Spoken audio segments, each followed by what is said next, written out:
Sa isang liblib na lambak na bihirang masinagan na araw, matatakpuan ang Baryo San Delubio, isang lugar na tila kinalimutan ng panahon. Sa umaga, ang baryo ay isang larawan ng kapayapaan na may malalawak na luntiang bukirin at isang ilog na malinaw pa sa kristal. Ngunit sa paglubok ng araw at pag-akyat ng dilim mula sa malawak na gubat na nakapalibot dito, isang hindi maipaliwanag na takot ang gumagapang sa bawat sulok. Ang mga pintuan ay mahigpit na isinasara, ang mga bintana ay tilam nga matang nakapikit, at ang tanging maririnig ay ang sariling tibok ngang puso ngang nga residente na naghihintay sa paksikat ng umaga. May mga bulong-bulungan, makwentong ipinapasa sa mahinang tinik, tungkol sa mataong bigla na lang nawawala, na parang bula. Isang mangingisda, isang magsasaka, isang dalaga, lahat sila ay huling nakita sa ilalim ng kabilugan ng buwan bago tuluyang lamunin ang misteryo. Sinasabi ngang matatanda na ito ay gawa ngang isang sinaunang sumpa, habang ang iba ay naniniwalang may isang halimaw na naglalakat sa kanilang kalagitnaan, nag-abang ang susunod na biktima. Sa gitnang takot na ito, dumating si Leo, isang binatang may malamig na titik at makilos na laging tumpak at pinag-isipan. Kasama niya ang kanyang lola, si Lola Elena, isang matandang babae na may mabait na ngiti, ngunit may marupok na kalusugan, na ang ubo ay tila isang paalala ng lumilipas na oras. Sinabi ni Leo na naghahanap sila ng payapang lugar, malayo sa gulong siyudad, ngunit ang kanyang nga mata ay laging mapakmasit, sinusuri ang bawat anino at bawat galaw sa paligid.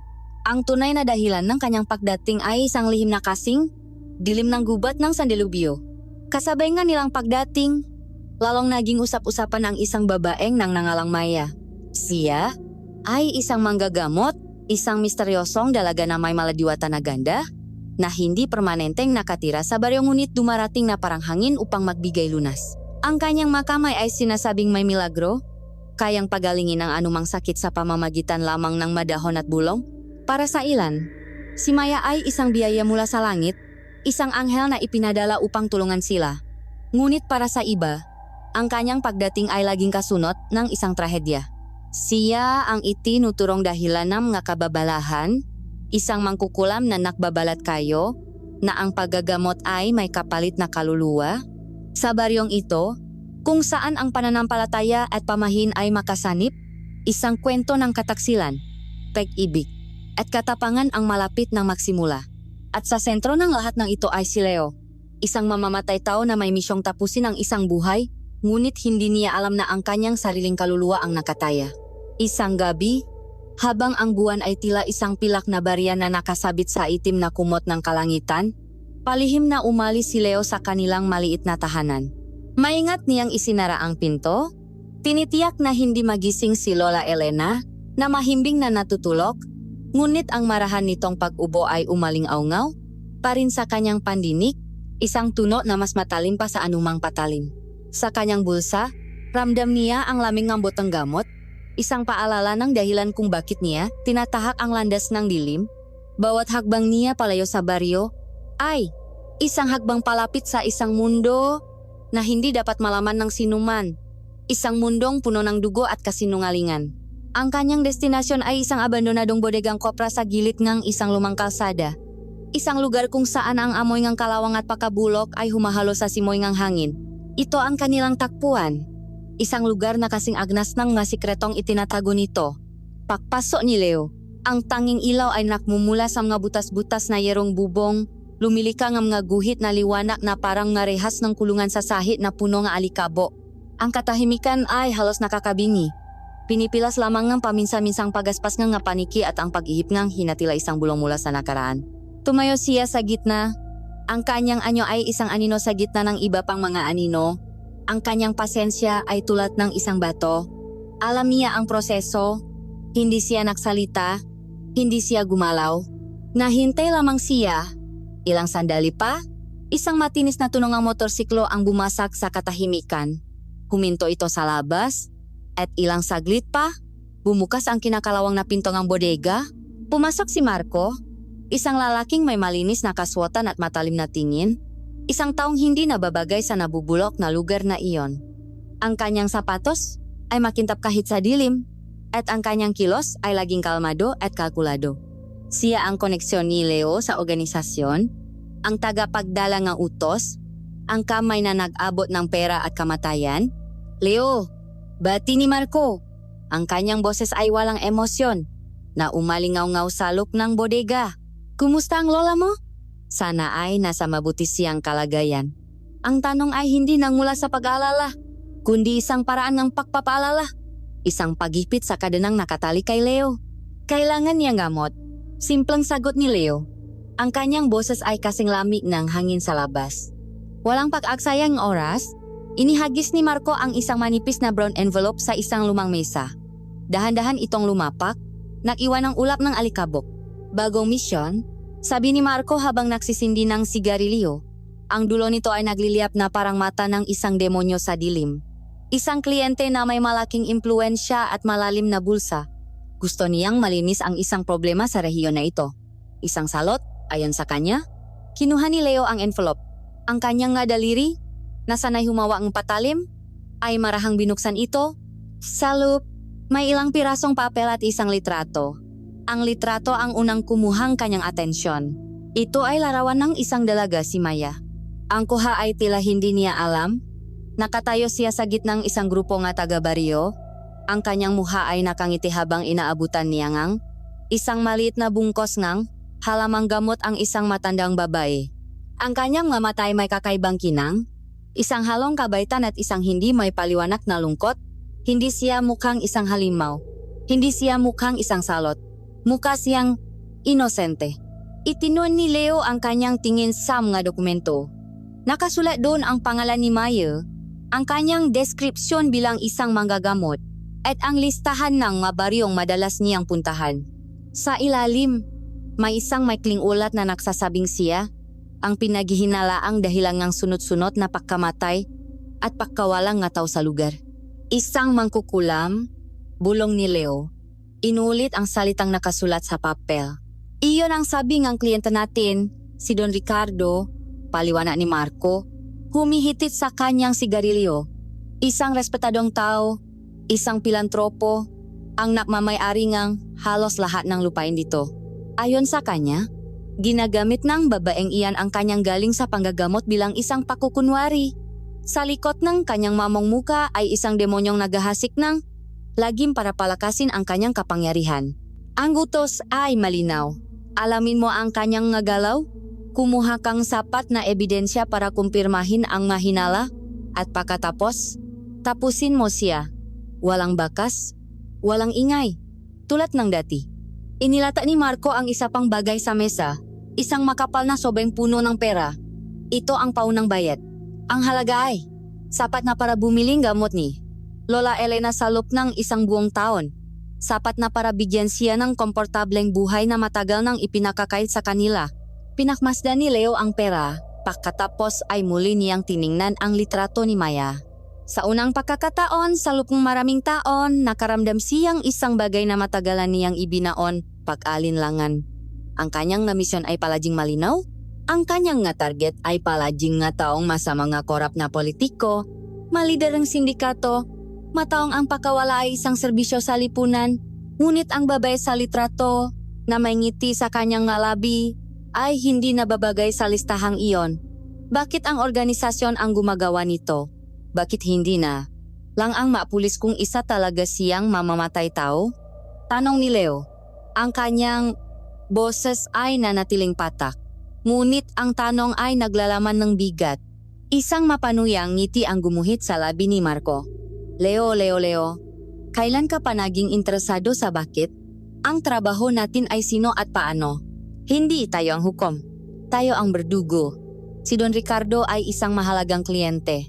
Ang kaguluhan sa baryong ito ay nakakapekto sa kanyang nga negosyo at ang nga negosyo niya ay nakakatulong sa atin. Ganun lang kasimple.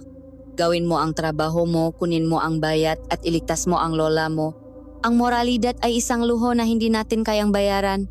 Itinapon ni Marco ang upos ng kanyang sigarilyo at inapakan ito. Ang maliit na baga ay namatay. Tulad ng anumang pag-alinlangan na dapat mamatay sa puso ni Leo. Kinuha ni Leo ang pera at isinilit sa kanyang bulsa. Kinuha niya ang folder na naglalaman ng muka at pangalan ng kanyang susunod na biktima. Tumango siya. May intindihan iyon lang ang sinabi niya. Walang emosyon, walang paktutol. Ito ang buhay na pinili niya. Para kay Lola Elena, handa siyang maging isang halimaw para pumatay ngang isa pang di umanong halimaw. Magaling, sabi ni Marco, at sa isang iglap, tumalikot na siya naglakad palabas ng bodega. Ang tunog ng kanyang motorsiklo ay muling umaling aungaw, papalayo, hanggang sa ang tanging natira na naman ay ang nakakabinging katahimikan. Naiwan si Leo na makisa sa dilim, hawak ang hatol kamatayan para sa isang babaeng hindi niya kilala. Tinitigan niyang muli ang litrato. Ang ngiti ni Maya ay tila nangungusap. Isang paanyaya sa isang misteryong mas malalim at mas mapanganib kaysa sa inaakala niya. Isinara niya ang folder. Ang utos ay naibigay na. Ang bayat ay natanggap na. At sa paglabas niya sa abandonadong bodega, dala-dala niya hindi lang ang bigat ng isang bagong misyon, kundi pati na rin ang unang binhi ng isang pagdududa na babago sa lahat. Kinabukasan, ang Barrio San Delubio ay nagising sa isang umagang tila perpekto. Ang ambon na bumalot sa lambak kagabi ay nag-iwan ng mamunting diamante sa madahon at damo na kumikinang sa ilalim ng ginintuang sikat ng araw. Ang matandang ay tumilaok ng may sigla. Ang mabata ay nahahabulan sa maalikabok na daan. At ang amoyng sinangag at kapeng barako ay pumapailan lang sa hangin. Sa isang malit na kainan sa gilid ng palengke, nakaupo si Leo, tahimik na humihigop ng mainit na kape. Para sa mga nakdaraan, siya ay isa lamang dayo, isang binatang may malalim na iniisip na marahil ay napadaan lamang sa kanilang baryo. Ngunit sa likod ng kanyang kalmadong panlabas, ang kanyang nga mata ay gumagalaw na parang isang agila. Sinusuri ang bawat muka, kinakabisado ang bawat kilos, at minamapa sa kanyang isipan ang bawat eskinita at daanan. Ang kanyang katawan ay nakaka-relax, ngunit ang kanyang isipan ay isang matalas na armas. Laging handa, pinapakiramdaman niya ang pulsong baryo, naghahanap ng anumang senyales, anumang bakas ng babaeng nasa litrato. Hindi nagtagal ang kanyang paghihintay. Isang sigaw mula sa isang bata ang unang nagbigay ng hudyat. Si Inang Maya. Parating na si Inang Maya. Ang simpleng anunsyo na iyon ay nakdulot ng biglang pagbabago sa kapaligiran. Tila isang hindi nakikitang alon ang dumaan sa baryo. Ang manag-usapan ay biglang tumahimik. Ang managtatrabaho ay sandaling huminto. Mula sa kanyang kinaupuan, nakita ni Leo ang pagbabago sa mukha ng mga tao. May mga ngiting biglang sumilay, mga matang nakaroon ng pag-asa. Ngunit mayroon ding mabumulong sa kanilang katabi. Ang kanilang mamukha ay nabahiran ng pag-alinlangan at takot. Nahati ang baryo sa dalawa at sa gitnang lahat, dahan-dahang naglakat ang dahilang ng kanilang pagkakahati. Mula sa landas na galing sa panan ng bundok, lumitaw si Maya. Mas simple siya sa personal kaysa sa litrato. Nakasuot lamang siya ng isang puting bestida na medyo kupas na. Ang kanyang mahabang buhok ay nakatali sa likod. At sa kanyang balikat ay may isang bayong na puno ng sariwang dahon at ugat. Naglakad siya ng may gaan. Ang kanyang nga paa ay tila hindi halos sumasayat sa lupa. Ngumiti siya sa mabumabati sa kanya. Isang ngiting hindi pilit, isang ngiting tila nakmumula sa isang pusong malinis. Walang bakas ng kasamaan, walang anino ng panganib. Dito nagsimulang magtrabaho ang isip ni Leo. Ito ba ang mangkukulam na sinasabi ni Don Ricardo? Ito ba ang salot na kumikitil ng buhay? Ang babaeng ito na ang presensya ay nagbibigay ng paasa sa ilan. Isang babae ang humahangos na tumakbo papalapit kay Maya. Kalong-kalong ang isang maliit na batang lalaki na walang tigil sa pag-iyak, namimilipit sa sakit ng tiyan. Inang Maya, tulungan mo kami. Kanina pa siya umiyak, hindi namin alam ang gagawin. Sigaw ng ina, ang kanyang boses ay basak sa pag-alala. Lumuhod si Maya upang maging kapantay ang bata. Hinawakan niya ito ng may pag-ingat. At sa isang tinik na kasing hina ng isang oyayi, naksalita siya, "Shh, tahan na. Anghel, mawawala rin ang sakit."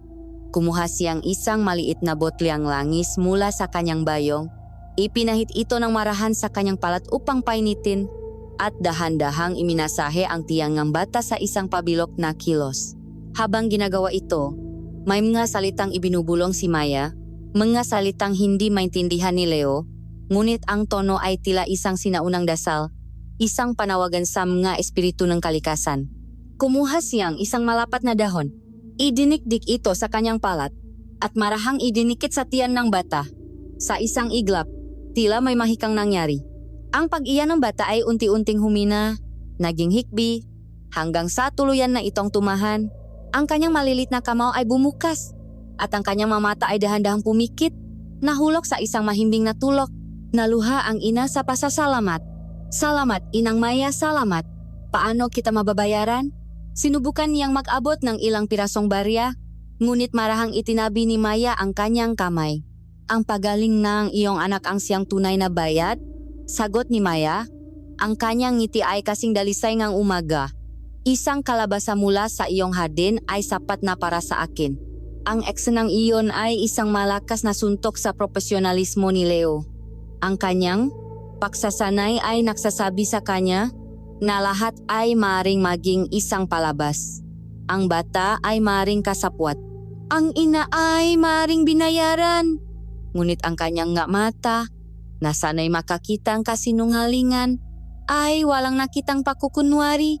Ang nakita niya ay purong pag-alala mula sa isang ina at purong pagmamalasakit mula sa isang manggagamot.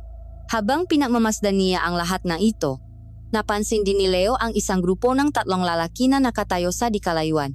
Sa ilalim ng isang puno ng akasya, sila ay hindi nakikisali, hindi nakikiusyoso.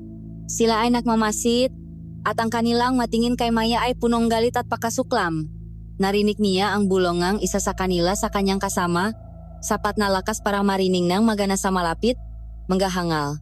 Nagpapauto sa isang bruha. Mamaya, kapag may isa na namang nawala, sa kanya pa rin sila tatakbo.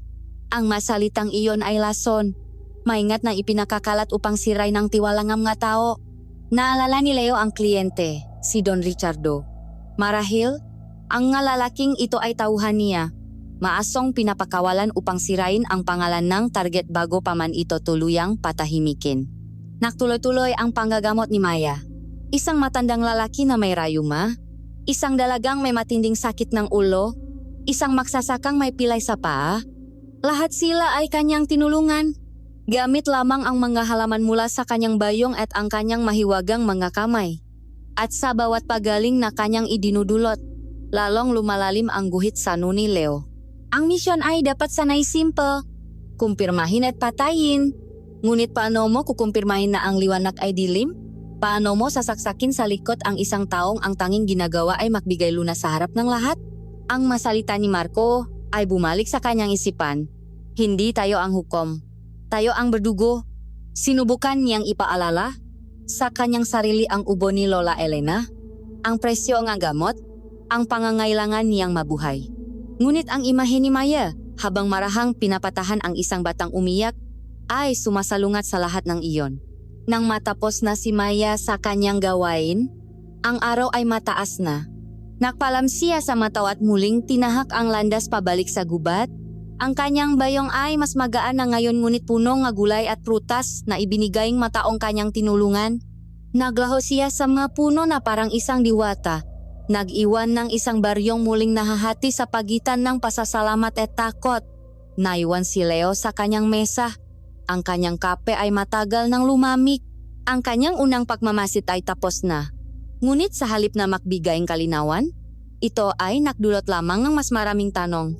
Ang babaeng ipinapapatay sa kanya ay hindi ang halimaw na nasa ulat.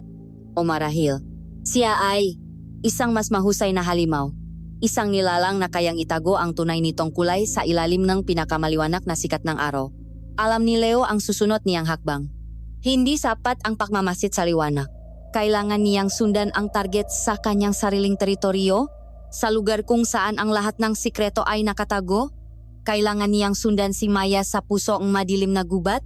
Ilang oras matapos umalis si Maya sa sentro ng baryo. Sinimulan na ni Leo ang kanyang paglalakbay. Tinahak niya ang parehong landas na dinaanan ng dalaga, isang makitit na daanan na unti-unting lumalamon sa liwanag at nagiging pasukan patungo sa pusong gubat. Sa bawat hakbang niya papasok, tila may isang hindi nakikitang kurtina na humaharang sa pamilyar na mundo ng San Delubio. Ang masayang huni nga ibon sa baryo ay napalitang ng kakaibang tunok, isang matinis na huni na hindi niya mawari kung saan nanggagaling. Ang tuyong kaluskos ng nga dahon na tilam nga paang humahabol sa kanya, at ang walang tigil na huni ng makuligli na parang isang babala. Ang hangin ay naging mas mabigat at malinsangan.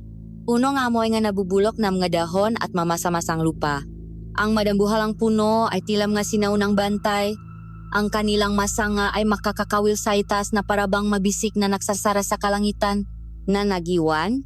Lamang ang kaunting sinangang araw na tumatagos na parang mahiwa ngang liwanak sa sahingang gubat.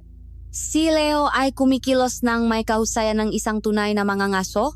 Ang kanyang mapa ay halos walang tunok. Maingat na tumutuntong sa maugat na puno at malalaking bato upang iwasan ang matuyong dahon na maaring makanulo sa kanyang presensya. Ang kanyang mamata ay matalas. Hindi lamang sinusundan ang mabakas ni Maya kundi binabasa rin ang buong kapaligiran. Bawat anino ay isang posibleng taguan. Bawat gumagalaw na halaman ay isang posibleng panganib. Siya ay isang anino na humahabol sa isa pang anino, isang profesional sa kanyang larangan. Ngunit habang mas lumalalim siya sa gubat, isang kakaibang pakiramdam ang nagsimulang gumapang sa kanyang kalooban. Ito ay hindi takot sanay siya sa panganib. Ito ay isang pakiramdam na tila siya ang pinakmamasdan, na ang gubat mismo ay may sariling kamalayan at siya ay isang dayuhan sa sagradong teritoryo nito. Matapos ang halos isang oras na paglalakad, narinig niya ang isang mahinang tunok ang agos ng tubig. Dahan-dahan siyang lumapit, gumapang sa makakapal na halaman, hanggang sa natanaw niya ang isang tagong lugar. Ito ay isang munting liwanag sa gitnang kadiliman ng gubat. Isang bilog na espasyo kung saan ang napuno ay tila yumuyukot palayo. Sa gitna nito ay may isang malaking punong balete. Ang naugat nito ay parang maahas na gumagapang sa lupa. At sa tabi nito ay isang maliit na batis na may tubig na kasing linaw ng salamin. At naroon si Maya. Nakaluhot siya sa tabi ng batis. Ang kanyang likod ay nakaharap sa direksyon ni Leo. Nakalatak sa isang malapat at patang na bato sa kanyang harapan ng malaman kanyang bayong. Mabungkos nga iba't ibang uri nga halaman. Mamakikinis na itim na bato, isang maliit na mangkok na gawa sa luwad, at isang pamilyar na botlya. Nagsimulang maghanda si Maya. Maingat niyang inilagay ang nga bato sa isang pabilok na ayos. Pinuno niya ng tubig mula sa batis ang mangkok. At pagkatapos, nagsimula siyang bumikas ng masalita. Hindi ito Tagalog, hindi rin ito pamilyar na dialekto. Ito ay isang sinaunang wika. Ang masalita ay tila dumadaloy na parang musika. Isang awit na malungkot at puno ng pagnanais. Ang kanyang boses ay nakdalangang kakaibang enerhiya sa lugar na nagparamdam kay Leo ng paktayo ng kanyang nga balahibo. Nakatago sa likod ng isang malaking puno. Pinanot ni Leo ang bawat kilos. Ang kanyang puso ay tumitibo ng may paingat. Ang sumunod na ginawa ni Maya ang napatigil sa pahinga ni Leo. Mula sa isang sisidlan, kinuha niya ang isang maliit at makintab na punyal. Kumislap ang talim nito nang tamaan ng sina ng araw. Naginit ang dugo ni Leo. Ito na ba iyon? Isang sakripisyo? Handa siyang kumilos. Ang kanyang kamay ay nasa puluhan ng kanyang sariling kusilyo. Ngunit walang hayop na lumapit. Walang ibang tao. Sa halip, itinaas ni Maya ang kanyang kaliwang palat. Sa isang mabilis at tiyak na kilos, gumawa siyang isang maliit na hiwa sa gitna nito. Hindi ito isang kilos ng karahasan, kundi isang kilos na punong ritual at intensyon. Tumulo ang dugo, isang matingkat na pulang likido na sumisimbolo sa buhay, at maingat niyang pinapatak ito sa mangkok na may tubig, 3 patak lamang. Pagkatapos, isinawsaw niya ang isang uringang ugat sa pinahalong tubig at dugo, na agad na nagpabago sa kulay nito at naging mamula-mulang likido. Ito pala ang sikreto energy pulang likido na nasa botelya. Hindi ito dugo energy ba, kundi dugo niya mismo. Para kay Leo, na ang isipan ay hinubok sa karahasan at pagtataksil, ang nakita niya ay isang malinaw na kumpirmasyon. Dugo, isang punyal, isang hindi maintindihang ritual sa gitna ng gubat. Ito ay mahika, isang madilim na sining. Ang nga bulong-bulungan sa baryo, ang ulat ni Don Ricardo, ang masalita ni Marco, lahat ay biglang nakaroon ng katuturan sa kanyang isipan. Ang kabaitan na ipinakita ni Maya sa baryo ay isang maskara, isang perpektong pagkukunwari upang itago ang tunay niyang kalikasan. Siya nga ay isang mangkukulam at ginagamit niya ang sarili niyang dugo para sa kanyang mga kapangyarihan. Ito na ang ebidensyang kailangan niya. Ito na ang katwirang kailangan niya para tapusin ang misyon. Walang ingay. Inilabas niya ang kanyang balisong. Ang bakal ay malamig sa kanyang palat. Dahan-dahan siyang tumayo. Ang kanyang katawan ay tensyonado, handa ng sumugot. Si Maya ay nasa perpektong posisyon. Nakatalikot, nakapikit ang nga mata, abala sa kanyang dasal. Madali lang ito, isang mabilis na kilos, at tapos na ang lahat, makukuha na niya ang kanyang bayad, maliligtas na niya si Lola Elena, nagsimula na siyang humakbang. Ngunit sa sandaling iyon, habang naghahanda siyang pumatay, isang bagay ang pumigil sa kanya. Sa ibabaw ng malinaw na tubig ng batis, nakita niya ang refleksyon ng mukha ni Maya. Kahit sa gitna ng kakaibang ritual, ang kanyang mukha ay hindi nagpapakita ng galit o kasamaan. Ang nakita ni Leo ay isang malalim na kalungkutan, isang bigat na tila matagal na niyang pinapasan. At pagkatapos, isang butil ng luha ang tumakas mula sa kanyang nakapikit na mata. Dahan-dahang gumulong sa kanyang pisngi.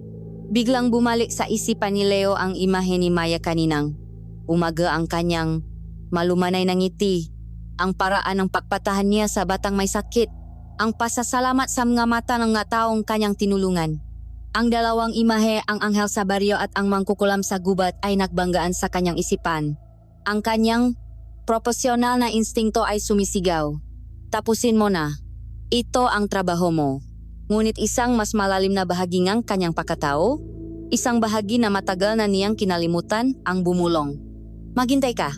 Sa buong karera niya bilang isang mamamatay tao, ngayon lang siya nakaramdam ng ganitong pag-atubili. Ngayon lang siya nakduda sa isang utos. Ang pagkataon ay lumipas, tinapos ni Maya ang kanyang ritual. Maingat niyang hinugasan ang kanyang sugat sa batis, at ang hiwa ay tila mabilis na nagsara. Nilinis niya ang kanyang magamit, isinalin ang likido mula sa mangkok patungo sa botelya, at inilikpit ang lahat sa kanyang bayong. Tumayo siya, huminga ng malalim, at naglakad palayo, pabalik sa direksyon kung saan siya nanggaling. Walang kamalay-malay na ang kanyang buhay ay nasa bingit ng kamatayan. Ilang sandali lang ang nakalipas. Naiwan si Leo na nakatayo sa kanyang pinagtataguan. Ang kanyang balisong ay mahigpit pa ring hawak, ang kanyang pahinga ay mabigat, ang kanyang isipan ay gulong-gulo. Nabigo siyang gawin ang kanyang misyon. Ngunit sa kaibuturan niya, hindi niya naramdaman ang pagsisisi, kundi isang nakakabahalang kalituhan. Ang misyon na dapat sanay itim at puti ay naging isang komplikadong kulay abo.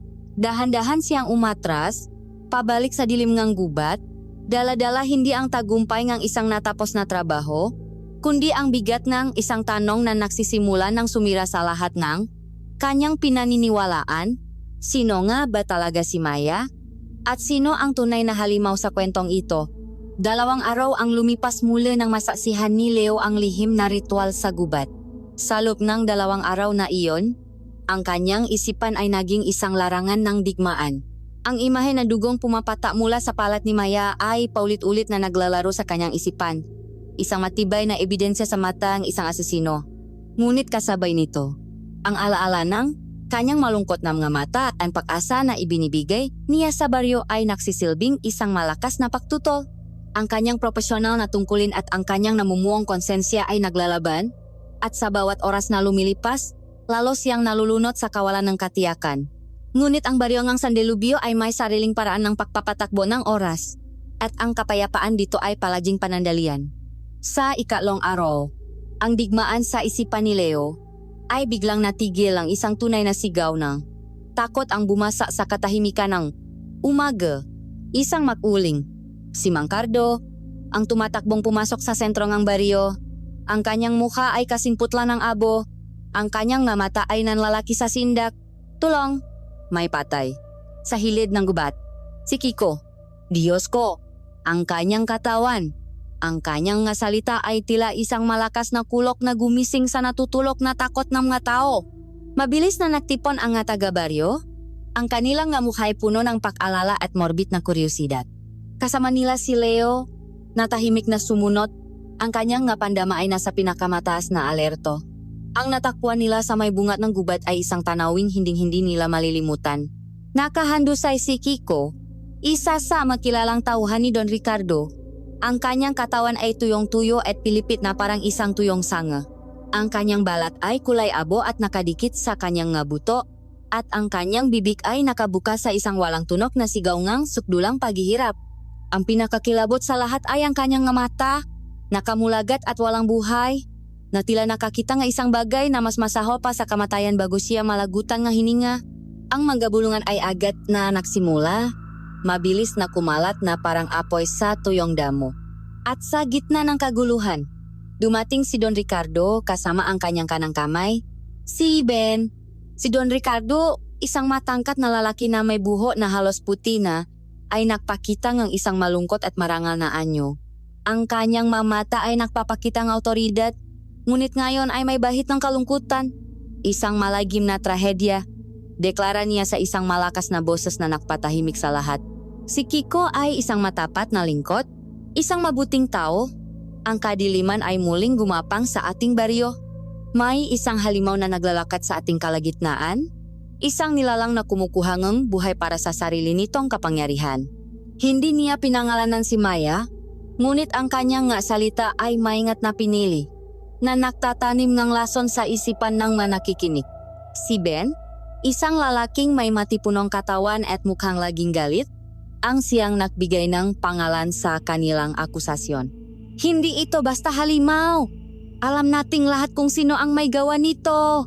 Sigaw niya. Itinuturo ang direksyon ng gubat. Ang manggagamot na iyan. Ang bruhang si Maya. Mula nang magpakita siya dito, sunod-sunod na ang kamalasan. Si Kiko ay isa sa hindi naniniwala sa kanya. At ngayon, tingnan ninyo kung anong nangyari sa kanya. Pinarusahan siya ng mangkukulam. Ang masalita ni Ben ay napasiklap sa takot na matao. Ang ilan ay tumango. Ang kanilang mamuha ay punong galit. Ang iba, tulad ng inang tinulungan ni Maya, ay yumuko na lamang, hindi makapagsalita laban sa agos ng galit at takot na nililikha ni Ben. Si Leo ay nanatiling tahimik sa gitnang lahat, pinagmamasdan ang perpektong palabas. Nakita niya ang pekeng pagluluksa ni Don Ricardo, ang kinalkulang galit ni Ben, at kung paano nila ginagamit ang trahedya para isulong ang kanilang sariling agenda. Ito ay isang paghataw na walang paglilitis, isang panghuhusga na pinapatakbo ng takot. Nang hapon ding iyon, habang nakigip ngang tubig si Leo mula sa poso, naramdaman niya ang isang presensya sa kanyang likuran. Mukhang mahusay kang makmasit, sabi ng isang pamilyar na boses. Si Ben, nakasandal siya sa isang puno. Ang kanyang nga braso ay nakakrus sa kanyang dibdib. Ang kanyang nga mata ay matalim na nakatitig kay Leo. Nakita mo ang nangyari kanina. Ang pasensya ang boss ay parang sinulit na malapit ng maputo. Lumapit si Ben. Ang kanyang ngayabak ay mabigat at punong pagbabanta. Ilang araw ka narito, Leo. Ang aming inaasahan ay isang mabilis at malinis na trabaho. Pero ano na? Ang target ay malaya pa ring nakakagala. Ang nga tao namin ay isa-isang namamatay. Sabihin mo sa akin, ano na ba ang progreso mo? O baka naman, katulad ng mahangal sa baryong iyon, nabiyani ka na rin sa mangiti ng bruhang iyon? Pinanatili ni Leo ang kanyang kalmadong ekspresyon. Dahan-dahan niyang ibinaba ang timba. Ang profesionalismo ay nangangailangan ng pasensya. Sagot niya. Ang kanyang boses ay walang bahit ng takot. Ang target ay hindi simple. Siya ay tuso at may tiwala ng ilang nga taga-baryo. Ang isang padalos-dalos na pag-atake ay mag-iwan ng maraming tanong at posibleng magdulot ng investigasyon. Kailangan kong maghintay ng tamang tiyempo, isang pagkakataon kung saan ang kanyang pagkawala ay magmumukhang isang aksidente o isa pang gawa na halimaw na kinatatakutan nila.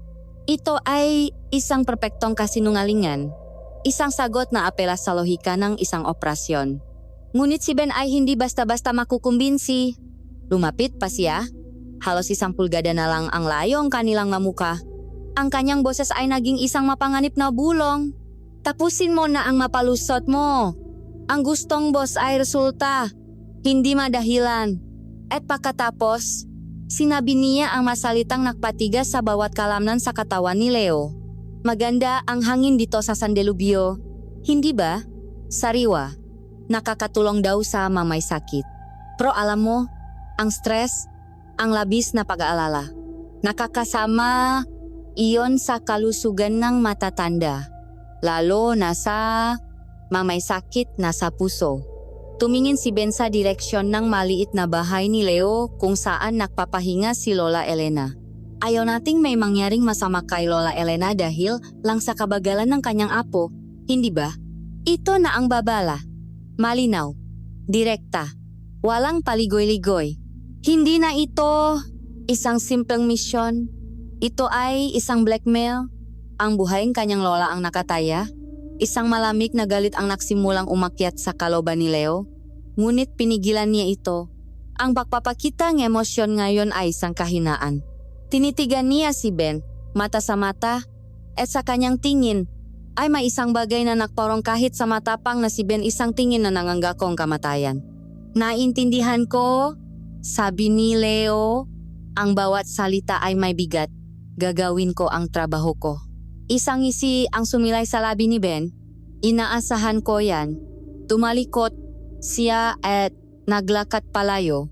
Iniwan si Leo na nakatayo sa tabi ng poso. Ang kanyang kamay ay nakakuyom ng mahigpit. Ang babala ay naibigay na. Ang tali sa kanyang lig ay humigpit. Ngayon, hindi na lang siya isang asesino na may misyon.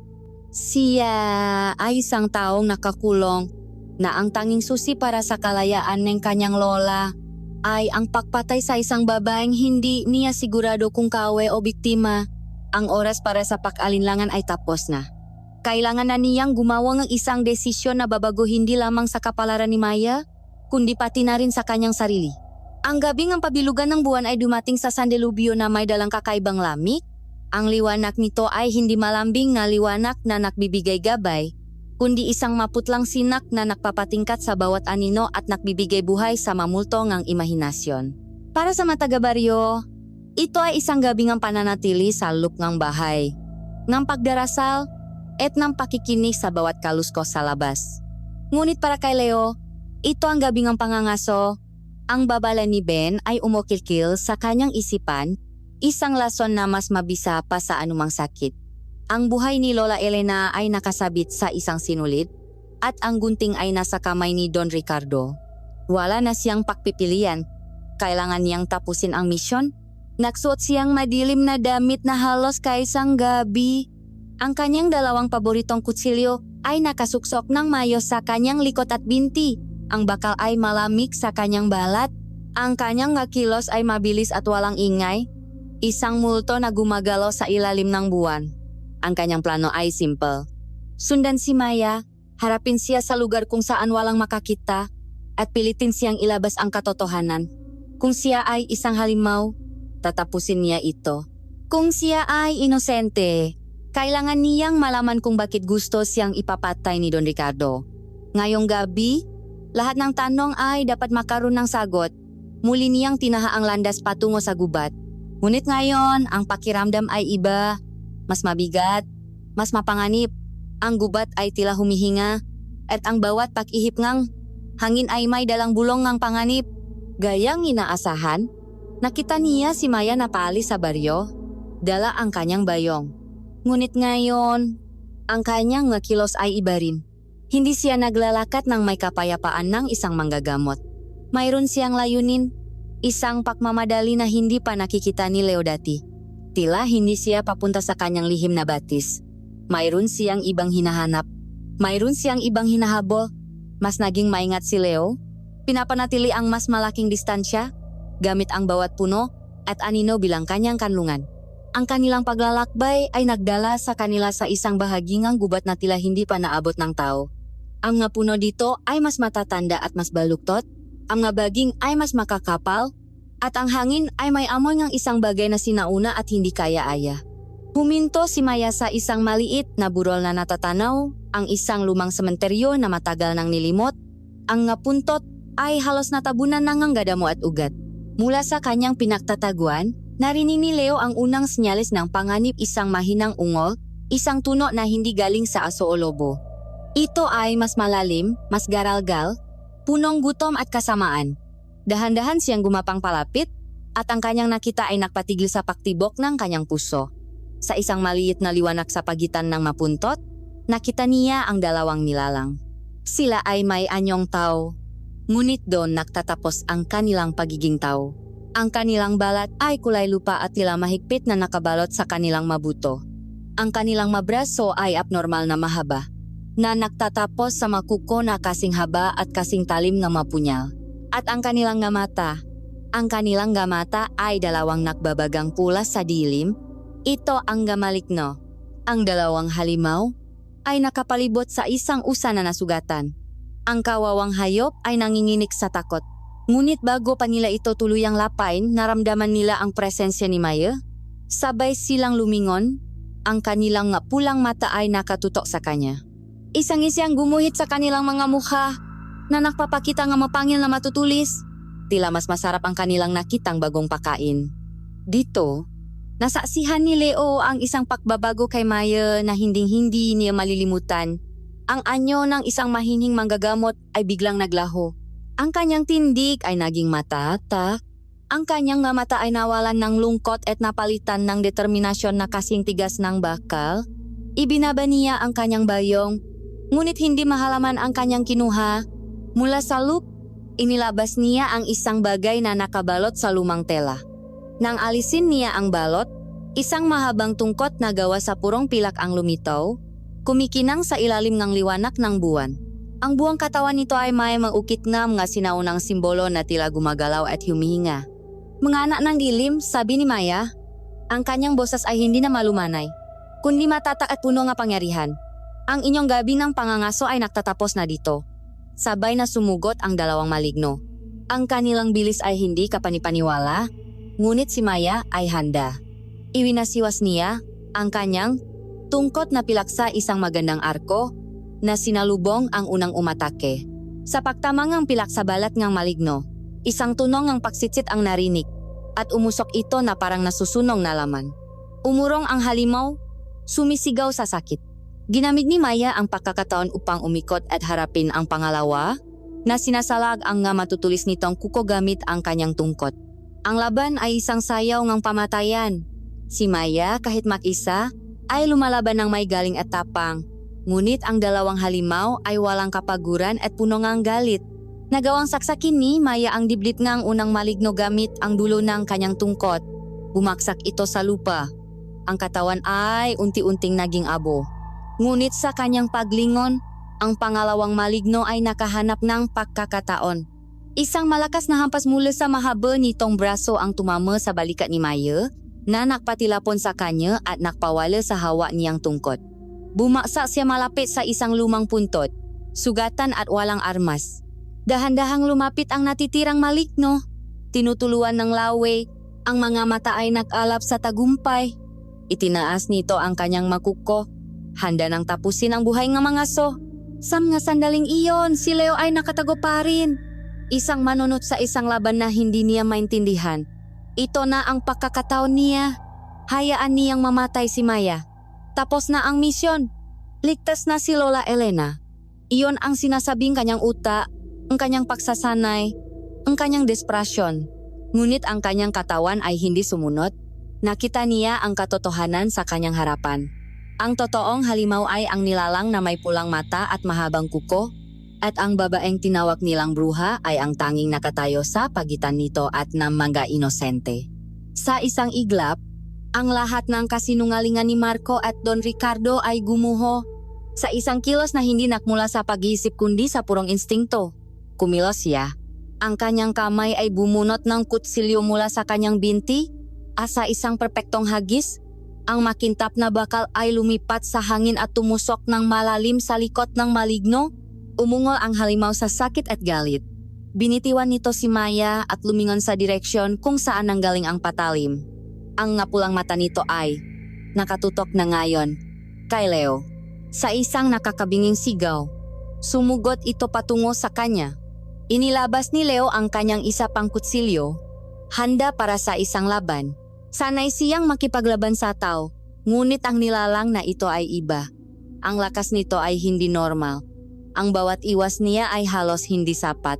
Ang bawat salak niya gamit ang kanyang kutsilyo ay halos bumasag sa kanyang mga buto. Umatras siya ng umatras, ngunit ang halimaw ay walang tigil. Sa isang malinggalo, Nadulas si Leo sa isang ugat ng puno. Ito na ang katapusan niya. Itinaas ng maligno ang magkuko nito para sa huling atake.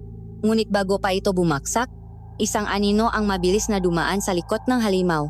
Si Maya, nakuha na niya muli ang kanyang tungkot na pilak. Sa lahat ng kanyang natitirang lakas, itinusok niya ito ng buong pwersa sa dibdib ng maligno. Mula sa likod hanggang sa lumabas ito sa harap. Isang nakakakilabot na sigaw ang pinakawalan ng halimaw. Ang katawan nito ay nanginig ng husto. At pagkatapos, tulad na ang kanyang kasama, unti-unti itong naging abo na tinangay ng hangin. Nag-iwan lamang ng amoy ng sunok na asupre. Katahimikan. Ang tanging maririnig ay ang kanilang mabibigat na pahinga. Nakatayo si Leo, nanginginig pa rin sa adrenalin. Nakatayo si Maya, hawak ang kanyang duguan na tungkot nakatingin sa kanya. Ang kanilang mamaskara ay tuluyan ng nalaglag. Nakita niya ang kanyang lihim. Nakita niya ang sa kanya. Ang asesino at ang mga ngaso, nakatayo sa isang libingan sa ilalim ng liwanag ng buwan, parehong nababalot ng dugo at misteryo. Ang tanong ngayon ay hindi na kung papatayin ba ni Leo si Maya, kundi ano ang susunod na mangyayari ngayong alam na nila ang bahagi ng katotohanan tungkol sa isa't isa. Ang katahimikan sa loob ng abandonadong sementeryo ay mas mabigat pa sa malumang lapida.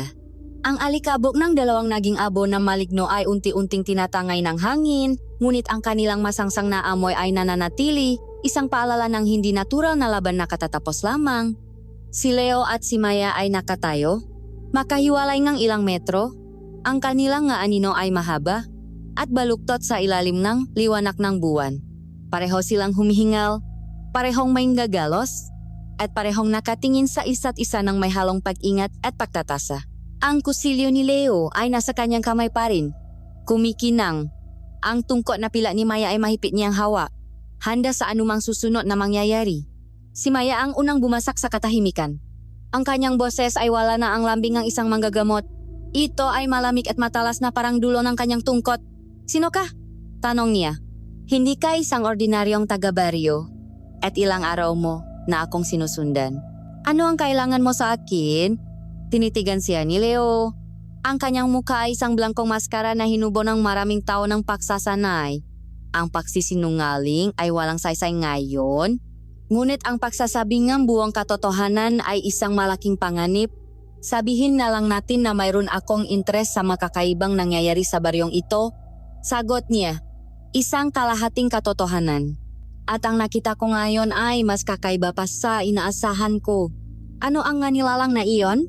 Isang mapait na ngiti ang sumilay sa labi ni Maya. "Hindi mo kailangang magpanggap. Nakita ko ang paraan ng pagtapon mong kusilyo. Tumpa, mabilis, walang paalinlangan. Ganyan ang kilos ng isang taong sanay pumatay." Lumapit siya ng isang hakbang, hindi bilang pagbabanta, kundi bilang isang hamon. "Ipinadala ka ba nila para tapusin ako?" Ang direktang tanong ay tumama kay Leo na parang isang sampal. Hindi siya sumagot, ngunit ang kanyang katahimikan ay sapat ng kumpirmasyon. Napabuntong hininga si Maya, isang tunong pagod at pagkadismaya. Ganun na ba sila kadesperado? Magpapadala sila ng isang asesino para sa isang simpleng manggagamot? "Hindi ka isang simpleng manggagamot?" Giit ni Leo. Ang kanyang tingin ay bumaba sa tungkot na pila at sa abo na nasa lupa. At ang ngayon ay hindi masimpleng hayop. Tumingin si Maya sa buwan, na tila doon humuhugot ng lakas. Ang maiyon ay mga maligno, paliwanag niya. Ang kanyang boses ay bumalik sa pagiging seryoso. "Mga anak ng gabi, manilalang na kumakain ng laman at uminom ng buhay. Sila ang tinatawag, nga ninuno natin na aswang. Sila ang dahilan kung bakit takot ang nga tao sa dilim. At ako ay isang manunugis, isang mangangaso, tungkulin ng aking pamilya, sa loob ng maraming henerasyon. Natugisin sila at panatilihing ligtas ang mawalang kalaban-laban." Itinuro niya ang kanyang bayong na nakakalat sa lupa.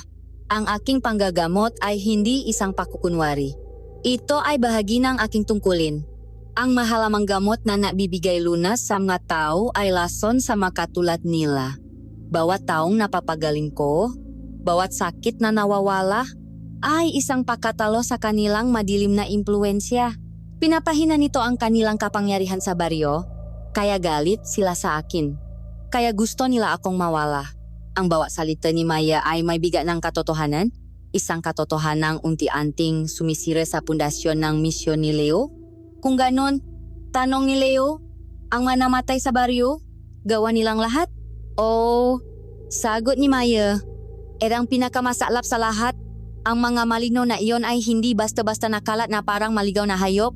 Sila ay organisado. Mayroon silang pinuno. Isang amo na nagbibigay nga utos.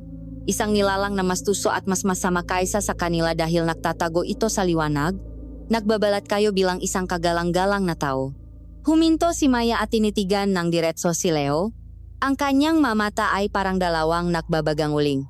Ang pinuno nila ay ang parehong taong nagutos sa iyo na patayin ako. Ang amo nga halimaw na ito ay ang kliyente mo, si Don Ricardo. Ang pangalan ay tumama kay Leo na parang kidlat. Si Don Ricardo, ang respetadong pinuno, ang pilantropo, ang biktima. Ang kanyang isipan ay agad na naganap ng butas sa sinabi ni Maya. Impossible, sabi niya. Siya ang nagmamay-ari ng lahat dito. Bakit niya guguluhin ang sarili niyang teritoryo? Ang isa sa mga napatay ay tauhan niya mismo. Iyon mismo ang dahilan. Git ni Maya. Ginagamit niya ang kanyang posisyon bilang perpektong pakukunwari. Kinukuha niya ang mataong ayaw sumunod sa kanya. Ang mga nakakaalam ng kanyang sikreto. At handa siyang isakripisyo ang sarili niyang matauhan para lang paktibayin ang kanyang kasinungalingan. Para ituro ang sisi sa iba. Para ituro ang sisi sa akin, para bigyan kang sapat na dahilan para tapusin ako ng walang tanong-tanong. Ang lahat ng piraso ng palaisipan ay biglang nakabi-kabi sa isipan ni Leo. Ang perpektong pek-arte ni Don Ricardo sa harap ng bangkay, ang agresibong pang-akusa ni Ben, ang paggamit sa takot ng gataw, ang babala, ang banta sa kanyang lola. Ito ay hindi isang simpleng kontrata sa pagpatay. Ito ay isang masalimuot na konspirasyon. Siya ay hindi isang berdugo na nagbibigay ng hustisya. Siya ay isang piyesa sa isang madugong laro ng chess. Isang piyesa na idinisenyo para tanggalin ang reyna ng kalaban. Ang pakiramdam ng pagiging ginamit at nalinlang ay mas masakit pa sa anumang sugat na natamo niya. Isang malamig na galit ang pumalit sa kanyang pakalito. Nagsinungaling sila, bulong niya. Hindi para kay Maya, kundi para sa kanyang sarili. Nagsinungaling silang lahat. Nakita ni Maya ang pagbabago sa kanyang mamata. Nakita niya ang pagkagising ng isang taong nalaman na siya ay naging kasangkapan ng kasamaan. Ngayon, naintindihan mo na? Sabi niya, hindi ako ang iyong kaaway, Leo. Ang tunay nating kaaway ay nagpapanggap na ating kaibigan, ating pinuno. Humakbang siyang muli palapit. Ngunit ngayon ay wala nang pagbabanta sa kanyang kilos. Kailangan kong itigil si Don Ricardo bago niya tuluyang gawing kanyang kaharian ng dilim ang baryong ito. Ngunit hindi ko ito kaya ng mag-isa. Masyado siyang makapangyarihan. Tumingin siya sa mamata ni Leo. At sa tingin ko, kailangan mo ring harapin ang katotohanan. Dahil sa oras na malaman ni Don Ricardo na nabigo ka sa iyong misyon, sa oras na malaman niyang alam mo na ang kanyang sikreto, ikaw at ang anumang mahalaga sa iyo ang isusunod nilang lahat. Alam ni Leo na tama siya. Ang banta sa kanyang lola ay hindi isang simpleng panakot. Ito ay isang pangako. Ang kanyang misyon ay tapos na. Hindi dahil natapos niya ito, kundi dahil ito ay isang kasinungalingan mula sa simula. At isang bagong misyon ang nabuo mula sa mga abong lumanitong misyon. Ang mabuhay. At para mabuhay, kailangan niyang harapin ang taong gustong pumatay sa kanilang dalawa. Isinukbit niya ang kanyang kutsilyo. Tumango siya, isang beses lang. Ano ang plano? Tanong niya. Hindi ito isang alok ng pagkakaibigan. Ito ay isang pakilala sa isang kinakailangang alyansa. Isang alyansa sa pagitan ng isang asesino at isang mangangaso na pinakbuklot ng isang karaniwang kaaway na mas masahol pa sa kanilang dalawa. Ang katotohanan ay nailantat na sa ilalim ng buwan at kasama nito, ang simulang isang digmaang hindi nila parehong inasahan. Kinabukasan matapos ang kanilang pagtatakbo sa sementeryo, isang mabigat at hindi magandang katahimikan ang namayani sa pagitan ni Leo at Maya. Nagiwalay sila ng may isang hindi formal na kasunduan, isang alyansang isinilang mula sa pangangailangan at hindi sa tiwala. Nakpanggap si Leo na bumalik sa kanyang karaniwang gawain, ngunit ang kanyang isipan ay malayo, lumilikhan ng maplano at estratehiya. Bawat ngiti na ibinibigay niya sa mga kapitbahay, bawat simpleng pek-usap, ay isang kalkuladong kilos upang panatilihin ang kanyang pagkukunwari. Ngunit alam niyang nakmamasit ang mamata ni Don Ricardo. Alam niyang sa bawat anino, sa baryo ay maring may nag-aabang. Ang tanging sandali ng kapayapaan na natakpuan ni Leo ay sa loob ng kanilang munting tahanan sa piling ni Lola Elena. Ipinahanda niya ito ng mainit na lugaw, maingat na inalalayan sa pagkain. Pinagmamasdan niya ang kanyang lola. Ang bawat gatla sa muka nito ay isang mapanganggap paghihirap at sakripisyo. At sa bawat marahang pag-ubo nito, isang matalim na kirot ang tumutusok sa puso ni Leo. Siya ang dahilan ng lahat na ito. Ang kanyang buhay, ang kanyang kaligtasan. Handa siyang pumatay at mamatay para sa babaeng ito. May bumabagabak ba sa iyo, apo? Tanong ni Lola Elena. Ang kanyang boses ay mahina ngunit punong karunungan. Nitong nga nakaraang araw, tila malayo ang iyong isip. Ang iyong mamata ay may bigat na hindi ko pa nakikita dati. Ngumiti lamang si Leo. Iniisip ko lang po kayo, Lola. Gusto kong gumaling na kayo. Isang kasinungalingan, ngunit isang kasinungalingang nakmula sa pagmamahal. Ang panandalyang kapayapaan ay biglang nawasak nang may isang batang lalaki na humahangos na lumapit sa kanilang bahay. Kuya Leo, may nakpapabigay po sa inyo. Iniabot ng bata ang isang maliit na nakatuping papel at agad na tumakbo palayo na parang takot. Binuksan ni Leo ang papel. Walang pangalan, walang pirma. Tanging isang address at isang oras lamang ang nakasulat. Ang lumang kapili sa tabingang ilok. Hating gabi, alam niya kung kanino galing ang mensahe. Si Marco. Nalaman na nilang nabigo siya. Isang malamig na kaba ang gumapang sa kanyang dibdib. Pagsapit ng hating gabi, naroon na si Leo sa lumang kapilya. Ang lugar ay abandonado, ang pader ay punong lumot, at ang bubong ay may malalaking butas na nagpapakitang kalangitan na punong bituin. Ang hangin mula sa ilok ay malamig at may dalang amoy ng lupa. Si Marco ay nakatayo sa gitna. Sa harap ng isang sirang altar, ang kanyang anyo ay isang itim na silweta laban sa liwanag ng buwan. Ang kanyang karaniwang kalmadong itsura ay nawala. Napalitan ng isang hindi may pinta na pakadismaya. Leo, sabi niya, ang kanyang boses ay walang anumang bahid ng pagiging formal. Ito ay malamig, mapanganib. 2 araw na ang nakalipas mula nang huli tayong mag-usap. Ang sabi mo, gagawin mo ang trabaho mo. Nakaroon ng komplikasyon. Sagot ni Leo. Pinapanatili ang kanyang propesyonal na tono. Ang target ay mas tuso kaysa sa inaasahan. Kailangan kong mas maraming oras. Isang tuyong tawa ang kumawala kay Marco. Isang tunok na hindi nababagay sa kabanalan ng lugar. Oras? Sa tingin mo ba mayroon ka pa nun? Lumakat siya palapit. Ang bawat hakbang ay mabagal at puno ng hulugan.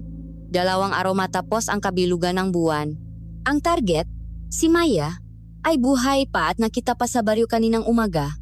At ang 2 samnga, pinakamagaling na alaga ni Don Ricardo na ipinadala para mamasit sa gubat. Hindi na kailanman nakbalik. Puminto siya sa harap ni Leo. Ang kanilang mamata ay nakatitigan. Huwag na tayong magsinungalingan, Leo. Alam kong nandun ka. Alam kong may nangyari. Sabihin mo sa akin, kaninong panik ka na ba ngayon? Bago pa man makasagot si Leo, itinaas ni Marco ang kanyang kamay. Huwag mo nang sagutin. Dahil sa totoo lang, wala na akong pakialam sa iyong mapaliwanag. Mula sa kanyang bulsa, kinuha niya ang isang maliit na digital camera. Alam mo, Leo, ang pinakamalaking pagkakamalingang isang asasino ay ang makaroon ng kahinaan. Isang bagay na maaari naming hawakan laban sa iyo at ang kahinaan mo. Ay palaging ang iyong lola? Ipinakita niya ang screen ng kamera kay Leo. Ang nakita ni Leo ay nagpadilim sa kanyang paningin at nagpatigil sa kanyang pahinga. Ito ay isang litrato ni Lola Elena, mahimbing na natutulog sa kanyang upuan sa loob ng kanilang bahay. Ngunit ang nagpadala ng yelo sa kanyang nga ugat ay ang anino sa likod ng upuan, isang lalaki. Hindi makita ang mukha nito, ngunit ang kamay nito ay nakapatong sa balikat ni Lola Elena. Isang kilos na tila na alaga ngunit sa katotohanan ay isang malinaw na pakbabanta. Ang litrato ay kinuha kanina lang. Habang wala siya, Nasalop na silang kanyang pamamahay. Habang nandito ka at nakikipag-usap sa akin, bulong ni Marco, ang kanyang boses ay tila isang ahas. Ang isa sa makauhan ko ay nasa bahay mo, nakbabantay, naghihintay. Isang tawa ko lang, Leo. Isang salita lang. At ang matamis na panaginip ng lola mo ay magiging isang permanenteng bangungot. Ang hangin ay tila nawala sa baga ni Leo. Ang pakiramdam ng pagiging walang magawa ay isang lason na mas masahol pa sa anumang hiwa. Siya, ang sanay na pumatay, ang anino na kinatatakutan ng marami, ay nakakulong na ngayon. Ang kanyang bawat galaw ay kontrolado. Ang kanyang galit ay sumiklap. Isang apoy na gustong manakit at pumatay. Ngunit pinigilan niya ito. Ang isang maling kilos ay katumbas ng buhay ng kanyang lola. Inilayo ni Marco ang kamera. Nawala na ang tiwala sa iyong kliyente. At sa totoo lang, nawawala na rin ang sa akin. Ngunit ang organisasyon ay may isang patakaran. Binibigyan namin ng isang pagkakataon ang ngatulat mo na itama ang kanilang nga pagkakamali. Tinitigan niya si Leo ng may kasamang awa at pakasuklam. Ito ang iyong huling pagkakataon, Leo. Hindi na ito isang simpleng gamisyon. Ito ay isang utos na hindi mo maaring suwayin. Huminga siya ng malalim, tila inilalatak ang huling hatol. Bago sumikat ang araw bukas, gusto kong makita ang ulo ni Maya sa aking harapan. Walang tanong, walang palusot, walang negosasyon. Dugo ang kailangan namin bilang patunay. Ang nasalita ay tumusok sa puso ni Leo. Ang ulo ni Maya, isang brutal na utos na nag-alis ng lahat ng papipilian. Gawin mo iyon, patuloy ni Marco, at palalayain namin ang lola mo. Ituturing naming isang simpleng hindi pa kakaunawaan ang lahat ng ito. Makukuha mo ang iyong buong bayat, malaya na kayong umalis, ngunit kung papalpak ka, kung susubukan mong tumakas o magtaksil, sisiguraduhin kong ang susunod na matatanggap mo mula sa amin ay isang kahon na naglalaman ng abong iyong pinakamamahal na lola. Ito na ang ultimatum. Isang bitak na walang kawala. Isang pagpipilian sa pagitan ng dalawang kasamaan. Papatayin ba niya ang isang inosenteng babae na lumalaban sa tunay na halimaw? O hahayaan niyang mamatay ang nag-isang taong nagbibigay kahulugan sa kanyang buhay? Walang salitang lumabas sa bibig ni Leo. Ang kanyang lalamunan ay tuyo. Ang kanyang mundo ay gumuho. Ang tanging nagawa niya ay tumango. Isang halos hindi makitang paggalaw sa dilim. Isang tangong ang pagsuko. Isang tangong ang pagkatalo. Inaasahan ko yan. Sabi ni Marco na may pahiwating ang tagumpay sa kanyang boses. Tumalikot siya at naglakad palayo. Naglahos sa dilim ng gabi. Iniwan si Leo na nag-isa sa malamig at sirang kapilya. Napaluhot si Leo. Ang kanyang kamao ay bumaon sa lupa. Ang bigat ng buong mundo ay tila nasa kanyang nga balikat. Tumingala siya sa kalangitan sa mga bituing walang pakialam. Ang babala ay hindi na isang anino. Ito ay isang bangis na handa ng sumakma. At sa pagitan niya at ng bangis na iyon ay ang buhay ng dalawang baba. Isang mangangaso at isang lola. At mayroon lamang siyang ilang oras bago sumikat ang araw para pumili kung sino sa kanila ang kanyang ililigtas. Ang daan pabalik mula sa lumang kapilya ay isang paglalakbay sa impyerno. Bawat hakbang ni Leo ay mabigat, tila hinihila pababang kadenang kanyang desisyon. Ang malamig na hangin ng hating gabi ay hindi sapat upang palamigin ang apoy ng galit at takot na naalap sa kanyang dibdib. Ang kanyang isipan ay isang magulong bagyong nga imahe. Ang nakangiting mukha ni Maya habang nagpapagaling. Ang nakbabagang matang maligno. Ang mapanuyang ngiti ni Marco. At higit sa lahat, ang litrato ni Lola Elena. Natutulo at walang kamalay-malay sa anino ng kamatayan na nakapatong sa kanyang balikat. Ang nasalita ni Marco ay umuulit-ulit sa kanyang pandinig. Isang lason na kumakalat sa kanyang kaluluwa. Ang ulo niya ang kapalit ng buhay niya. Sa isang sandaling ang sugdulang desperasyon, halos isuko na niya ang lahat. Pumasok sa kanyang isipan ang madilim na kalkulasyon ng isang asesino. Isang buhay para sa isang buhay. Ang buhay ng isang babaeng halos hindi niya kilala para sa buhay ng nag-iisang taong mahalaga sa kanya. Simple, malinis. Iyon ang trabaho. Iyon ang patakaran para mabuhay sa mundong kanyang ginagalawan. Ngunit sa tuwing sinusubukan niyang isipin ang pagtatarak na kutsilyo kay Maya, ang nakikita niya ay hindi isang target, kundi isang babaeng mag-isang lumalaban sa matunay na halimaw. At ang pagpatay sa kanya ay hindi lamang isang simpleng misyon. Ito ay isang pagpanik sa kadiliman, isang pagtataksil sa katotohanang nasaksihan ng kanyang sariling mamata, at ang pinakamasaklap sa lahat, alam niyang kahit gawin pa niya ito, walang garantiya. Ang mataong tulad ni Don Ricardo at Marco ay hindi kailanman gumagalang sa mga kasunduan. Kapag nakuha na nila ang gusto nila, siya at ang kanyang lola ay mamaluwak na dulo lamang na kailangang putulin. Sa halip na bumalik sa baryo, ang kanyang ngapa ay kusa siyang dinala pabalik sa gubat. Ang kadiliman nito ay hindi na nakakatakot. Ito ay isang kanlungan, isang lugar na kasinggulong kanyang kaloban. Alam niya kung saan pupunta. Mayroon na lamang siyang isang pag-asa, isang napakalit na sansa na maaaring maging susi sa kanilang kaligtasan o maging dahilang ng kanilang tiyak na kapahamakan. Tinahak niya ang daan patungo sa lihim na batis, sa paanan ng malaking punong ang balete. Ngunit ngayon, ang kanyang paglakat ay walang ingay ng isang mga ngaso. Ito ay mabigat, sinasadya, na tila inanunsyo ang kanyang pagdating. Hindi na siya nagtatago. Gayang inaasahan niya, naroon si Maya. Nakaupo siya sa isang malaking bato sa tabi ng batis. Ang kanyang tungkot na pilak ay nasa kanyang kandungan. Nakatingin siya sa direksyon kung saan siya darating, na parabang matagal na siyang hinihintay. Ang liwanag ng buwan ay nagbibigay sa kanyang isang malaanghel na anyo. Ngunit ang kanyang nga mata ay matalas at puno ng pag-ingat. Nakbalik ka, sabi niya. Ang kanyang boses ay kalmado ngunit may bigat. Nandito ka na ba para tapusin ang iyong misyon? Si Leo ay huminto ilang metro mula sa kanya. Ang bigat sa kanyang dibdib ay tila sasabog. Dito, sa harap ng babaeng ipinapapatay sa kanya. Sa ilalim ng matang tila nakikita ang kanyang kaluluwa. Ang lahat ng pader na itinayo niya. Sa paligid ng kanyang sarili ay nagsimulang gumuho. Sa isang kilos na hindi niya inaasahan mula sa kanyang sarili, dahan-dahan niyang inilabas ang kanyang kutsilyo, hindi ang puluhan, kundi ang talim, at marahan itong itinapon sa damuhan sa pagitan nila.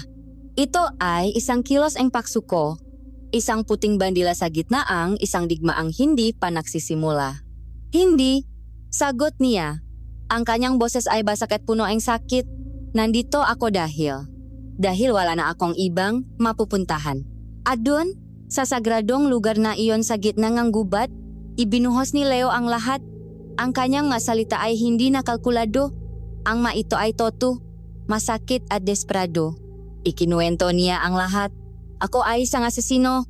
Pag-amin niya, ang nga salita ay mapait sa kanyang dila. Pumapatay ako para sa pra. At ginagawa ko ito para sa kanya. Ikinuwento niya ang tungkol kay Lola Elena, ang kanyang sakit, ang halagang ang gagamot, ang kanyang desperasyon na gawin ang lahat para lamang mapanatili itong buhay. Pagkatapos, ikinuwento niya ang nangyari sa lumang kapilya, ang utos ni Marco, ang ultimatum. Inilabas niya ang digital camera ni Marco na naiwan sa kanya sa gitna ng pagmamadali at ipinakita kay Maya ang litrato. Hawak nila siya, sabi ni Leo. Ang kanyang boses ay halos isang pakiusap. Nasa bahay namin ang tauhan nila. Ang ulo mo ang kapalit ni buhay niya. Bago sumikat ang araw. Ang huling depensa ni Leo ay bumaksak. Napaluhot siya. Ang kanyang lakas ay tuluyang nawala. Hindi ko alam ang gagawin, bulong niya. Kung papatayin kita, magiging isa akong halimaw. Kung hindi kita papatayin, mamamatay ang nag-isang pamilya ko. Tumingin siya kay Maya. Ang kanyang mata ay puno ng luhang matagal nang hindi pumapatak. Kung gusto mo, patayin mo na ako ngayon. Tapusin mo na ang lahat ng ito. Wala na rin namang saysay. Pinanot ni Maya ang paguhongang malamig at bihasang asesino at ang kanyang nakita ay hindi isang kaawe, kundi isang lalaking nakmamahal ng lubos, isang taong nakakulong sa isang bitak na idinisenyo parehong nilalang na sumira sa kanyang sariling buhay. Ang kanyang puso, na pinatigas ng paghihiganti, ay nakaramdam ng isang bagay na matagal na niyang hindi naramdaman. Awa. Dahan-dahan niyang ibinaba ang kanyang tungkot. Lumapit siya kay Leo at lumuhod sa kanyang harapan. Tumayo ka, sabi niya. Ang kanyang boses ay muling naging malumanay, ngunit ngayon ay may kasamang lakas. Hindi ikaw ang kawe ko, Leo, at hindi ang pagpatay sa iyo ang solusyon dito. Tumingin siya sa litrato, sa larawan ni Lola Elena, at pagkatapos ay sa mga mata ni Leo, ang tunay nating kawi ay si Don Ricardo. Siya ang naglalaro sa ating mabuhay, ginamit ka niya. Ginamit niya ang pagmamahal mo sa iyong lola laban sa iyo tulad ng paggamit niya sa takot ng gataga-baryo laban sa akin. Naintindihan ko. Naintindihan ko ang pagnanais na gawin ang lahat para sa pamilya. Isang aninongang kalungkutan ang dumaan sa kanyang mamata. Gagawin ko rin sana ang lahat para sa aking pamilya. Kung hindi lang sila kinuha sa akin ng makatulad ni Don Ricardo. Ang kanilang masakit, kahit makaiba ang pinakmulan, ay nag-ugnay sa kanila. Ang nasalita ni Maya, ang kanyang hindi inaasahang paunawa, ay tila isang malami na tubig na ibinuhos sa naapoy na desperasyon ni Leo. Ang kanyang pakalito ay dahan-dahang napalitan ng isang bagong damdamin, isang malamig at matalas na galit. Ngunit ngayon, ang galit na iyon ay nakatutok na sa tamang direksyon. Tumayo siya, ang kanyang nga binti ay nanginginig pa rin. Ngunit ang kanyang nga mata ay mayroon ng bagong liwanag. Hindi ko hahayaang mamatay ang lola ko, sabi niya. Ang kanyang boses ay matatak na ngayon. At hinding-hindi ko hahayaang manalo sila sa larong ito. Kung ganun, kailangan nating lumaban? Sabi ni Maya. Hindi tayo maaring magtago? Hindi tayo maaring tumakas? Kailangan nating kunin kung ano ang pinakamahalaga sa iyo? Ang mansyon, sabi ni Leo. Ang kanyang isipan bilang isang estratehista ay nagsimula ng gumana. Doon nila siya itatago. Doon ang sentro ng kanilang kapangyarihan. Isang lunggang nga maligno. Dagda ni Mayo. Isang lugar na halos imposibleng pasukin. Halos. Pagtatama ni Leo. Isang maliin na ngiti nga isang mandaragit ang sumilay sa kanyang labi. Walang lugar na imposibleng pasukin. Kailangan lang natin ng tamang plano. At doon, habang ang kadiliman ng gabi ay nagsisimula ng magbigay daan sa unang pahiwatig ng bukang liwewe, nagsimula silang magplano. Ang asesino at ang mga ngaso, ang kanilang makaibang kaalaman ay nagsanip. Si Leo, gamit ang kanyang kaalaman sa taktika, sa mga pattern ng bantay, sa mga kahinaan ng depensa ng tao. Si Maya, gamit ang kanyang kaalaman sa sobrenatural, sa mga anting-anting na maring magtago sa kanila mula sa paningin ng mga maligno, sa mga kahinaan ng isang aswang, ang kanilang desperasyon ay naging kanilang pinakamalakas na sandata. Ang desisyon ay nabuo na. Hindi nila susundin ang utos ni Marco.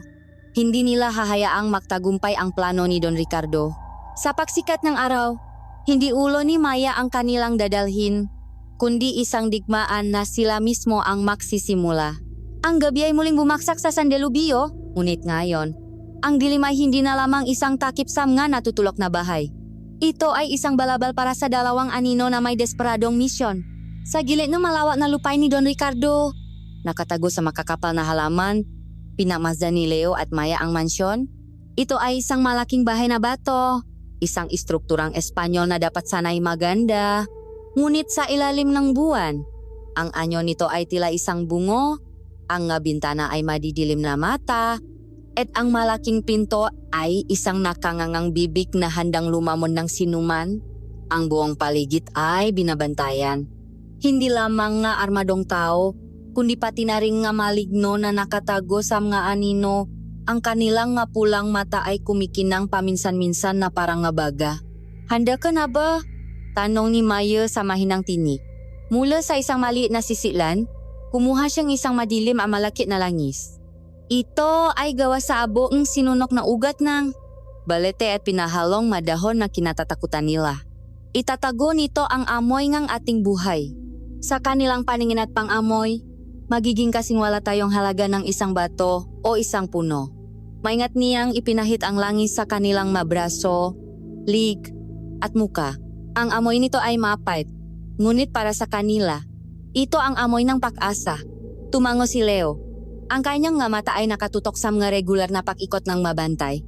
Mayroon silang 4 na tao sa labas, at hindi ko mabilang kung ilan ang nilalang na iyon, bulong niya. Ang tiempo ay kailangan maging perpekto. Nagsimula ang kanilang paglusop. Si Leo ang nanguna. Ang kanyang katawan ay halos dumidikit sa lupa. Gumagalaw mula sa isang anino patungo sa isa pa na may kahusayan ng isang pantarang nangangaso. Sumusunod si Maya. Ang kanyang katawan ay halos dumidikit sa lupa. Gumagalaw mula sa isang anino patungo sa isa pa na may kahusayan ng isang pantarang nangangaso. Sumusunod si Maya. Ang kanyang katawan ay halos dumidikit sa lupa. Gumagalaw mula sa isang anino patungo sa isa pa na may kahusayan Ang kanyang magalaw ay kasinggaan ng isang dahon na tinatangay ng hangin. Ginamit nila ang bawat puno, bawat halaman, bawat blind spot sa seguridad. Minsan, isang maligno ang dumaan ng napakalapit sa kanila, sapat na para marinig nila ang garalgal na pahinga nito at maamoy ang baho ang nabubulok na laman. Ngunit dahil sa langis ni Maya, hindi sila napansin nito. Nakpatuloy lang ito sa paglalakad. Walang kamalay-malay sa dalawang anino na dumaan sa ilalim mismong ilong nito. Matagumpay nilang narating ang pader sa likod ng mansyon. Sa tulong ng isang matibay na baging, tahimik silang umakyat at nakapasok sa loob ng bakuran. Ang loob ng mansyon ay marangyang ngunit nakakapanlamig. Ang saik ay gawa sa mamahaling marmol. Ang mga muebles ay antigo. At sa mga pader ay may mga malalaking painting na maninuno ni Don Ricardo. Ang kanilang mamata ay tila sumusunod sa bawat galaw nila. Ngunit ang lugar ay walang init ng isang tahanan. Ito ay malamig, tahimik, at may isang hindi may paliwanag na bigat sa hangin, na parabang ang mapader mismo ay nakasaksi na sa hindi mabilang na kasamaan. Ang kanilang target ay ang silong, ang pinakamalamang na lugar para ikulong ang isang bihag. Dahan-dahan silang naglakad sa pasilyo. Ang bawat yabak ay pinag-aralan. Sa isang sulok, biglang huminto si Leo. Itinulak si Maya sa isang madilim na alcove. Isang maligno ang lumabas mula sa isang silid. Ang mahahabang kuko nito ay kumakalampak sa marmol na sahig. Naglakad ito sa kanilang harapan.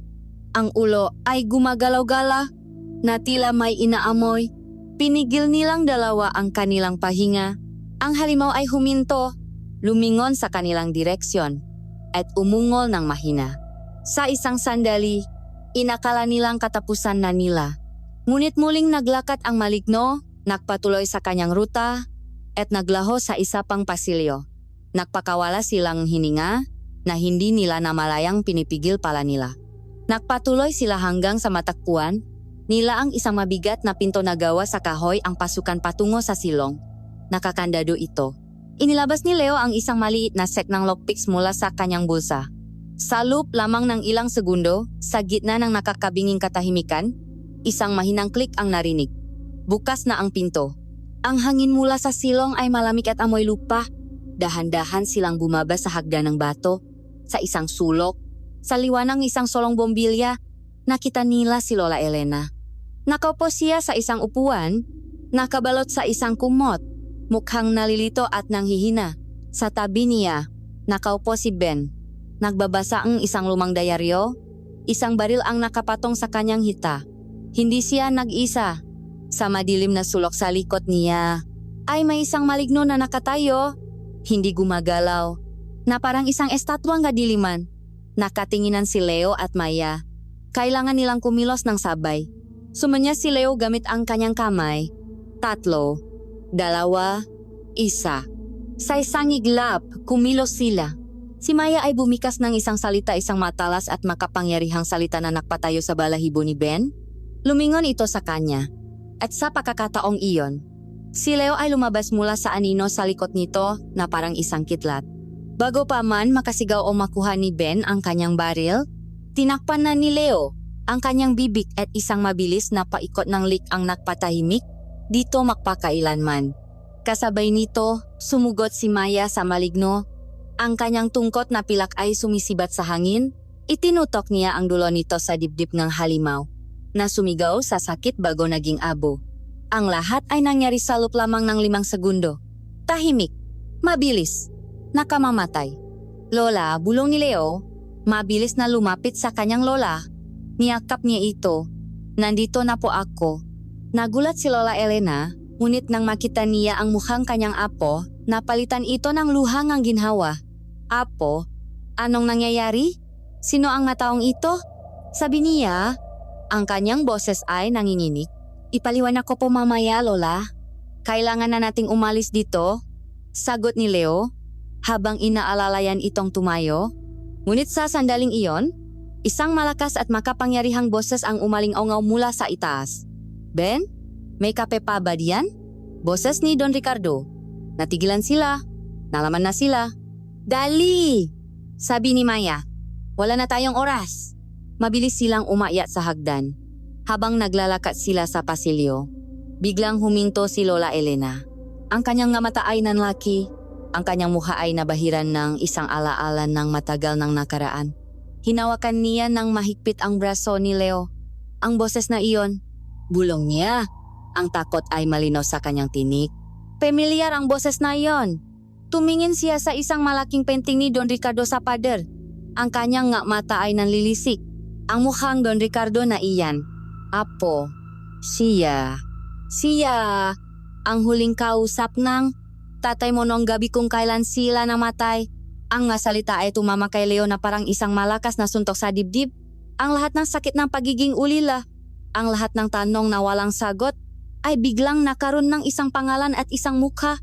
Isang malakas na sigawng alarma ang biglang umaling-awngaw sa buong mansyon, sinisira ang kanilang pagkatulala, nahanap na nila ang katawan ni Ben. Ang kanilang tahimik na paglusop ay naging isang desperadong pagtakas. Mula sa lahat ng direksyon, nagsilabasan ang nga bantay na may dalang baril at ang nga maligno na may mamatang nakapoy. Dito! Sigaw ni Leo. Hinila ang kanyang lola patungo sa isang bintanang salamin. Sinipa niya ito ng buong lakas at nakalat ang nga bubok. Mauna na kayo. Susunod ako. Sabi ni Maya, habang hinarangan niya ang pasilyo gamit ang kanyang tungkot. Ang pilak na sandata ay nagiging isang padanang liwanag laban sa sumusugot ng mga maligno. Itinulong ni Leo ang kanyang lola na makalabas sa bintana at tumalon sila sa hardin sa ibaba. Ang nga putong baril ay nagsimulang umulan sa kanilang paligid. Habang tumatakbo sila patungo sa pader, isang maligno ang biglang lumundak mula sa bubong. Haharangin sana sila. Ngunit isang kutsilyo ang mabilis na lumipat mula sa likuran nila at tumama sa lignang halimaw. Si Maya. Wala nang iwanan. Sigaw niya habang tumatakbo para sumunod sa kanila. Nagtulungan silang tatlo na makaakyat muli sa pader at tumalon palabas. Hindi sila huminto sa pagtakbo. Pumasok sila sa gubat na ngayon ay nagsisilbing kanilang santuaryo. Habang sa kanilang likuran, ang masigaw ng galit at ang maalulong ng mahalimaw ay umaling-awngaw. Huminto lamang sila ng malayo na sa ilalim ng isang malaking puno habang hinahabol ang kanilang mahininga. Ligtas na si Lola Elena. Ngunit habang tinitingnan ni Leo ang kanyang lola at pagkatapos ay si Maya, ang kanyang bagong kaalyado, alam niyang ang laban ay malayo pa sa pagtatapos. Ang pagsagip sa mansyon ay hindi isang katapusan. Ito ang simula ng isang personal na digmaan. Ang gubat na nagsilbing kanilang kanlungan ay naging kanilang kampo ng digmaan. Sa isang tagong kuweba na tanging maninuno lamang ni Maya ang nakakaalam, dinala nila si Lola Elena upang maging ligtas. Doon, habang nakpapagaling, ikinuwento ng matanda ang buong alaala ng gabing iyon. Ang pagbisita ni Don Ricardo sa kanilang bahay. Ang alok nito ng isang oportunidad sa tatay ni Leo, ang mariing pagtangging kanyang ama, at ang huling nga salitang narinig niya mula sa Don bago sila umalis sayang, ang lahat ng tumatanggi sa aking tulong ay nakakaroon ng masamang kapalaran. Kinabukasan, natakbuhan na lamang niya ang kanyang anak at manugang na walang buhay sa isang aksidente. Ang bawat salita ni Lola Elena ay isang patak ng gasolina sa naalap ng galit sa puso ni Leo. Ang kanyang misyon ay hindi na lamang para sa kaligtasan, ito ay para sa katarungan. Ang kanilang pag-isa ay hindi nagtagal. Si Aling Flora, ang matandang tindera na may matalas na mga mata at matatak na puso, ay nakahanap sa kanila. Gamit ang malihim na senyales na itinuro sa kanya ni Maya, tinaha niya ang mapanganib na gubat upang makdala ng balita. Nagwawala si Don Ricardo. Sabi niya, ang kanyang pahinga ay habol. Isinara niya ang baryo. Walang makakalabas, walang makakapasok. Ang kanyang tauhan at ang halimaw ay nasa lahat ng dako. Hinahanap kayo. Ipinakalat niyang kayo ang pumatay kay Ben at nakidnap kay Lola Elena. Ang balita ay isang kumpirmasyon ng kanilang pinakamasamang pangamba. Hindi sila maring magtago magpakailanman. Ang pagtatago ay isang mabagal na pagkatalo. Isang paghihintay na lamang na matakbuhan sila. Kailangan nilang ibalik ang laban sa baryo. Gamit si Aling Flora bilang kanilang mensahero, isang lihim na pagpupulong ang naganap sa ilalim ng kadiliman ng gabi. Sa isang abandonadong kamalik, naktipon ang isang maliit na grupo ng Nga taga-baryo ang inang ginamot ni Maya ang anak, ang magsasakang nawalan ng kapatid, ang mga matatandang matagal, nang naghihinala sa kadilimang bumabalot sa kanilang pinuno, sa harap ng kanilang mananginginig, at natatakot na muka. Nagsalita si Maya. Alam ko ang inyong takot, sabi niya. Ang kanyang boses ay malinaw at matatak. Dahil ang kinatatakutan ninyo ay toto, ang manawawala, ang manamamatay, lahat ay gawanga. Halimaw na naglalakad sa ating kalagitnaan, at ang pinuno nila, ang among kadiliman, ay ang taong pinakakatiwalaan ninyo. Si Don Ricardo ay isang aswang. Isang bulong ng takot ang kumalat sa grupo. Ngunit bago pa man sila tuluyang madayngang sindak, humakbang si Leo. Totoo ang sinasabi niya, sabi ni Leo. Ang kanyang presensya ay nagutos ng katahimikan. Dahil ako mismo ay ipinadala niya para patayin ang babaeng ito. Ang pag-amin ay isang bomba na sumabog sa gitna nila. Ginamit niya ako, ginamit niya ang aking pangangailangan, gagamitin niya rin kayo. Papatayin niya kayo isa-isa hanggang sa wala nang matira kundi ang masunod-sunuran sa kanya. Ang tanong ay ito, magtatago na lang ba tayo sa ating mabahay? Maghihintay sa ating katapusan? Habang kinakain tayo ng dilim? O tatayo-tayo at lalaban para sa ating mga pamilya? Para sa ating baryo? Para sa liwanag na pilit nilang inaagaw? Ang pinaksamang katotohanan ni Mayu at ang brutal na katapatan ni Leo ay nagsilbing apoy. Ang kanilang takot ay hindi nawala, ngunit ito ay nahaluan na ngayon ng galit at determinasyon. Sa gabing iyon, ang isang maliit na grupo ng ordinaryong tao ay naging isang hugbo. Sa pamumuno ni Leo at Maya, naghanda sila para sa digmaan. Ang ngabulo at ita ay hinasa at binasbasan ng dasal ni Maya. Ang mga kawayan ay ginawang matutulis na sibat. Gumawa silang masulo na may langis na hinaluan ng dinigdik na bawang at asin. Ang bawat bahay ay naging isang arsenal. Bawat taga-baryo ay naging isang mandirigma. Naktayo sila nga mabitak sa madaanan, malubit na hihila sa mamaligno pay taas, mahukay na may makawayang nakaturok. Ang buong baryo ay naging isang malaking bitak, naghihintay sa pagdating ng mga mangaso. Hindi na nila kinailangang maghintay ng matagal. Sa pagnangalit ng galit, si Don Ricardo, ngayong alam na niyang ang buong baryo ay laban sa kanya, ay nagpakawala ng kanyang buong hukbo sa pangunguna ni Marco at ng kanyang maarmadong tauhan. At sa likod nila ay isang alon ng malinyo. Pumasok sila sa sentro ng baryo. Inaasahan ang isang madaling pananakop. Ngunit ang kanilang nadatnan ay isang bayang tahimik at handa. Mga hangal, manggawalang utang na loop, sigaw ni Don Ricardo. Ang kanyang boses ay umalingaw-ngaw. Ako ang nagbigay sa inyo ng kaunlaran. Ako ang inyong protektor. At ito ang isusukli ninyo sa akin pagtataksil. Hindi ikaw ang aming protektor. Ang sigaw ni Maya bilang sagot. Ikaw ang aming salot. Sa galit, itinapon ni Don Ricardo ang kanyang pagkukunwari. Sa harap ng lahat, nagsimula siyang mabago. Ang kanyang balat ay naging kulay abo at makaliskis. Ang kanyang ngabuto ay tumunok at lumaki. Tumubo ang masungay sa kanyang ulo. At mula sa kanyang likod ay lumabas ang malalaking pakpak na parang sa isang paniki. Si Don Ricardo, ang respetadong pinuno, ay naging isang dambuhalang aswang, ang tunay na anyo ng kanyang kasamaan. Kung nais ninyong digmaan, umalulong siya, ibibigay ko sa inyo. Sa isang sigaw, nagsimula ang laban. Ang mamalikno ay sumugot, ngunit sinalubong sila ang mabitak at ng tapang ang mataga-baryo. Ang masulo ay nagbigay liwanag sa gabi. Ang masigawng laban ay humalo sa mga alulong na mga halimaw. Si Aling Flora, kasama ang ibang kababayhan, ay nagagisngang, mabatong may asin at nagbuhos ng banal na tubig na nagpasunok sa mamaligno. Sa gitna ng kaguluhan, hinarap ni Leo si Marco, ang kanyang dating handler. Ang taong nagtaksil sa kanya. Traidor, sigaw ni Marco, habang sumusugod dala ang kanyang makutsilyo. Alipin ng isang halimaw, sigaw ni Leo pabalik. Ang kanilang laban ay mabilis at brutal. Isang sayong makaladugo. Ngunit ngayon, si Leo ay hindi na lumalaban para sa pera. Lumalaban siya para sa katarungan. Sa isang mabilis na kilos, naagaw niya ang isang pagkakataon at natapos ang kanilang laban. Sa kabilang dako, Si Maya ay buong tapang na hinaharap si Don Ricardo. Ang kanyang tungkot na pilak ay sumisipol sa hangin.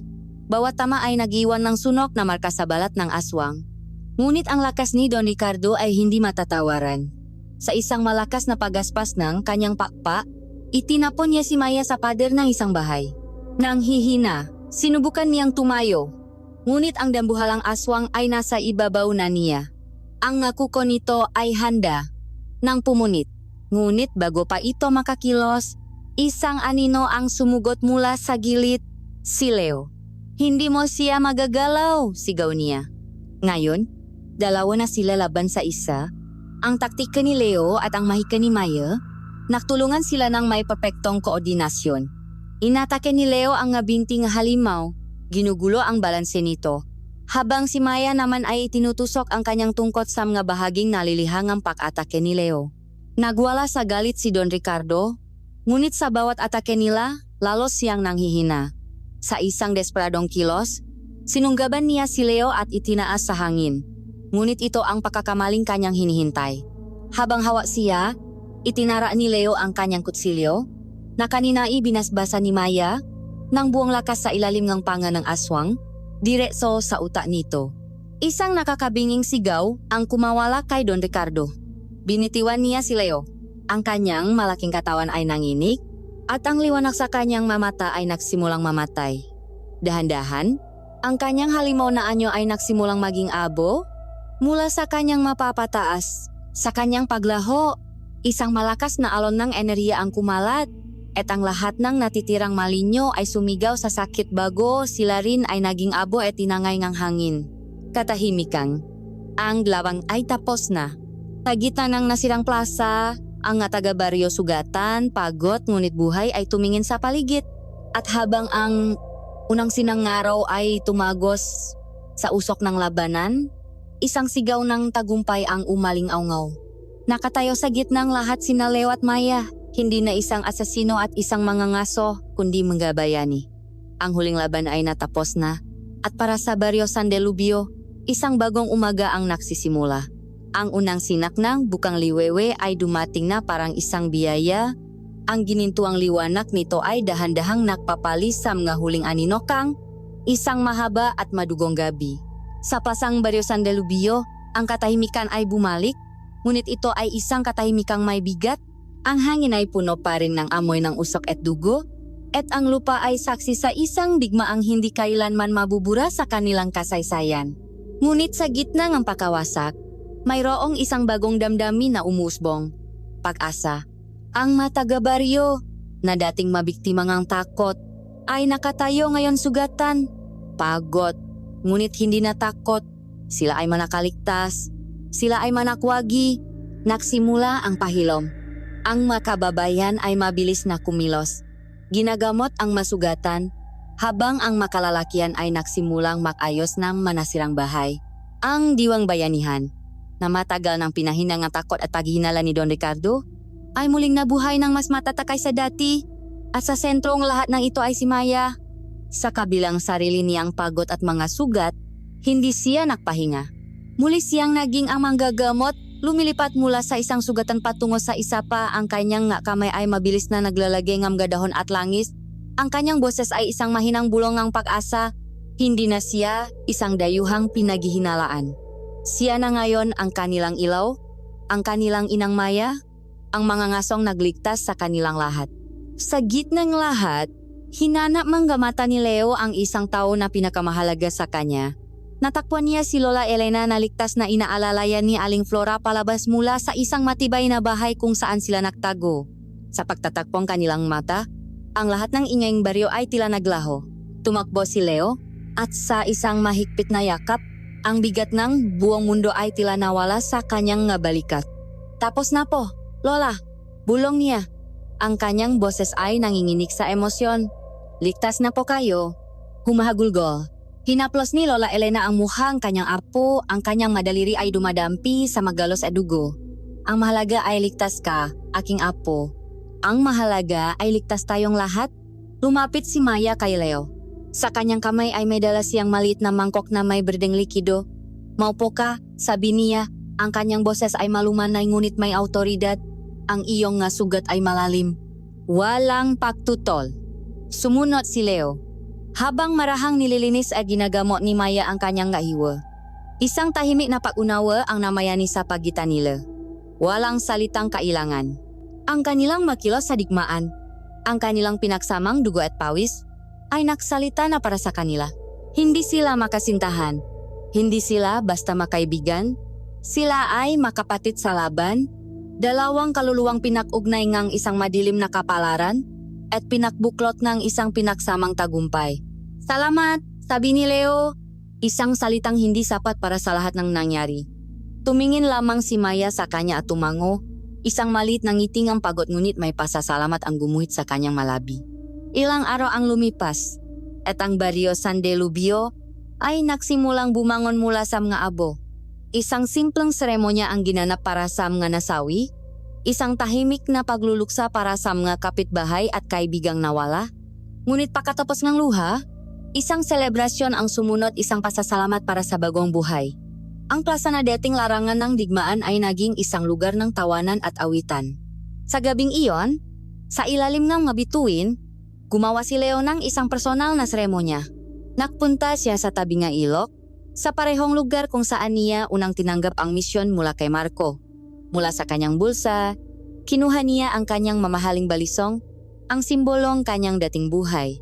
Tinitigan niya ito ng matagal, ang refleksyon ng buwan sa makintap na bakal ay tila nagpapaalala sa kanyang lahat ng dugong dumanak sa kanyang makamay. At sa isang malakas na hagis, itinapon niya ito sa pinakamalalim na bahaging ilog.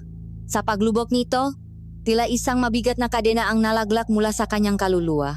Ang asesino na si Leo ay namatay na sa gabing iyon. Kinabukasan, kinausap niya si Lola Elena habang nagpapahinga ito sa kanilang munting balkonahe. Apo, sabi ngang matanda, alam ko na ang iyong dating trabaho. Nakita ko ang dilim sa iyong nga mata nun. Ngunit nakita ko rin kung paano ka lumaban para sa liwanag. Hindi ko ipinakmamalaki ang taong pinilit kang maging, pero ipinakmamalaki kita, Leo.